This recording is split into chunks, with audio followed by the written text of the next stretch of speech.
Hi. நான் என்ன பற்றி பேச போகிறேன் அப்படின்னா, நான் பாலிடிக்ஸ் பற்றி பேசுகிறேன். எனக்கு அவ்வளோவா பாலிடிக்ஸ் பற்றின புரிதல் கிடையாது. பட் நானும் ஒரு சாதாரண மனுஷன் இல்லையா? இப்போ என்னோட புரிதல்லேருந்து எனக்கு ஒரு சில விஷயம் வந்து தெரியுது. ஸோ அதை நான் ஷேர் பண்ணிக்கணும். இதில் நான் தப்பாக புரிஞ்சுக்கிறேனா அப்படிங்கிறது தெரியல. அப்படி இருந்துச்சுன்னா கமெண்ட்டில் எனக்கு சொல்லுங்கள். நான் பார்த்து என்ன சரி பண்ணிக்கிறேன். எனக்கு என்னென்னா, இப்போ வந்து நான் வந்து படிக்கிறேன். அதுக்கப்புறம் ஒரு கம்பெனிக்கு வேலைக்கு போகிறேன். அதுக்கப்புறம் கொஞ்சம் கொஞ்சமாக டெவலப் ஆகி இன்கேஸ் நான் ஒரு எக்ஸாம்பிளுக்கு வந்து ஒரு ₹1,00,000 மாதம் சம்பாதிக்கிறேன் அப்படின்னா, நான் அதை ஒரு ஏர்லி ஸ்டேஜில் வந்து ஸ்க்ராட்ச்லேருந்து போயிருப்போம் பார்த்தீங்களா? ஒரு வாய்ப்புக்காக கேட்டு போயிருப்போம்.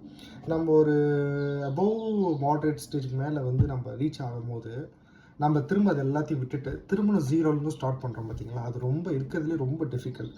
வாய்ப்பு தேடி கேட்டு ஒரு விஷயத்தை வந்து அடைஞ்சிருப்போம். அந்த அடைஞ்ச விஷயத்தை எடுத்து வச்சுட்டு திரும்பவும் ஸ்க்ராட்ச்லேருந்து திரும்ப அந்த வாய்ப்பு கேட்கறதுக்கு நம்ம போய் நிற்கிறோம் பார்த்தீங்களா? அது வந்து உண்மையிலேயே ரொம்ப கஷ்டமான விஷயம். யாரும் அவ்வளோ சீக்கிரம் அதை செஞ்சிட முடியாது. ரொம்ப வந்து டிட்டர்மினேஷனோடு இருக்கவங்களால தான் அதை செய்ய முடியும். அது ரொம்ப கஷ்டமும் கூட. இந்த ஒரு விஷயத்துக்காகவே வந்து நான் வந்து விஜயை வந்து சப்போர்ட் பண்ணுறேன். அவர் ஆக்டராக எனக்கு பிடிச்சிருக்கு, பிடிக்கலன்றதை தாண்டி, ஒரு பொலிட்டிஷியனாக எனக்கு அவரை பிடிச்சிருக்கு, பிடிக்கலன்றதை தாண்டி, ஒரு மனுஷனாக எனக்கு ரொம்பவே பிடிச்சிருக்கு. அந்த ஒரு விஷயம் அவர் பண்ணுறதுக்காகவே வந்து அது ரொம்ப பெரிய விஷயம். நம்ம ஈஸியாக சொல்லிடலாம்.